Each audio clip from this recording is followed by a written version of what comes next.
সবাইকে তোমার সামনে যদি তাজমহল নামটি করি তাহলে তোমার মনে প্রথম যে ছবিটা ভেসে ওঠে সেটা হচ্ছে সাদা শুভ্র একটা ভবন, যার সামনে ফোয়ারা এবং চারপাশে অপার সৌন্দর্য।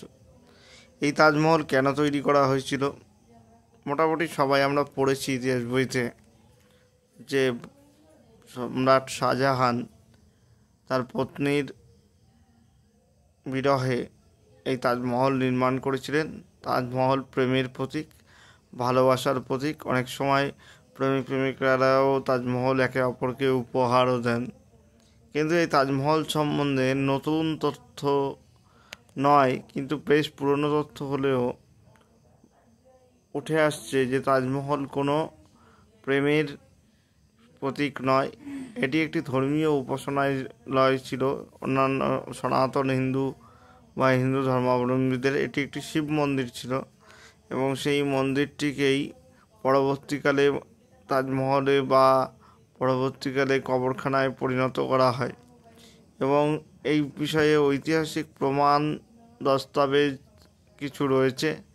তার সঙ্গে অবশ্যই যেটা লক্ষণীয় সেটা হচ্ছে তাজমহলের ভেতর দিকে মানে নিচের বেসমেন্টে যে ঘরগুলি আছে সেই ঘরগুলি অন্তত 50-60 বছর ধরে সরকার বন্ধ করে রেখেছে এবং তার পেছনে কী রহস্য কেউ জানি না আমরা। তাজমহলের যে কারুকার্য তাতে দেখা যায় যে ঘট, ফুল, এই জাতীয় ত্রিশূল, এই জাতীয় কিছু আলংকারিক কার্যের ব্যবহার আমরা দেখতে পাই, যা কখনোই কোনো মসজিদে কাম্য নয়। তাহলে কি এটি একটি হিন্দু মন্দির? এই বিষয়ে বিশেষ গবেষণা আগেও হয়েছে, তবে বেশিরভাগ ঐতিহাসিক মনে করেন এটি একটি হিন্দু মন্দির এবং এটি জয়পুরের রাজার কাছ থেকে শাহজাহান লাভ করেছিলেন চুক্তিপত্রের মাধ্যমে। এর প্রথম নাম ছিল তেজমহল, পরবর্তীকালে হয় তাজমহল। এবং তাজমহলের যে কারুকার্য এবং যে বৈশিষ্ট্য, সেই বৈশিষ্ট্যের উপর ভিত্তি করে বলা যায় তাজমহলের আয়ু এর থেকে অনেক বেশি এবং ইন্দো ইসলামিক বৈশিষ্ট্যের কথা বলা হলেও হিন্দু বৈশিষ্ট্যই কিন্তু প্রচুর পরিমাণে লক্ষণীয় বা লক্ষ্য করা যায়। সেক্ষেত্রে কি তাজমহল ঐতিহাসিক ভিত্তি কি আরও ভেতরে পতিত?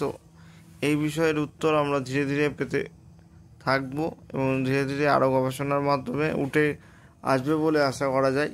তবে এই আশঙ্কা একদমই উড়িয়ে দেওয়া যায় না যে তাজমহল হিন্দু স্থাপত্য বা তাজমহল মুঘল কালের অনেক আগের স্থাপত্য। এটি হতেই পারে এবং এটি বহু জায়গায় হয়েছে, যেমন আদিনা মসজিদ আসলে ছিল আদিনা দেবীর মন্দির। তারপরে আমরা জানি বাবরি মসজিদ, রাম মন্দিরের ব্যাপারটা আমরা জানি। তো সুতরাং এই বিষয়ে আরেকটি বিষয় হচ্ছে তাজমহল যখন তুমি ঘুরতে যাবে তখন বলা হয় এটি আবলুস কাঠ দিয়ে এর তলায় ফাউন্ডেশন করা হয়েছে। এখন প্রশ্ন হচ্ছে মরুভূমিতে যারা থাকতো, যাদের পূর্বপুরুষ মরুভূমি থেকে এসেছে এবং তাজমহলের স্থপতি নাকি ঈসা খাঁ, যিনি ইস্তাম্বুলে থাকতেন, তারা কি করে জানলেন যে কিভাবে বন্যা থেকে বাঁচতে হয়, ভূমিকম্প থেকে বাঁচতে হয়, বন্যা থেকে বাঁচার টেকনিক তারা কী করে জানলেন? এই বিষয়ে খুবই ইন্টারেস্টিং একটি সিনেমা প্রকাশিত হয়েছে, অবশ্যই তোমরা দেখো তাজমহলের বিষয়ে। তো তাজমহলের এই যে ঐতিহাসিক ঘটনাবলী, এটা জেনে তোমাদের কেমন লাগলো অবশ্যই কমেন্টে জানিও।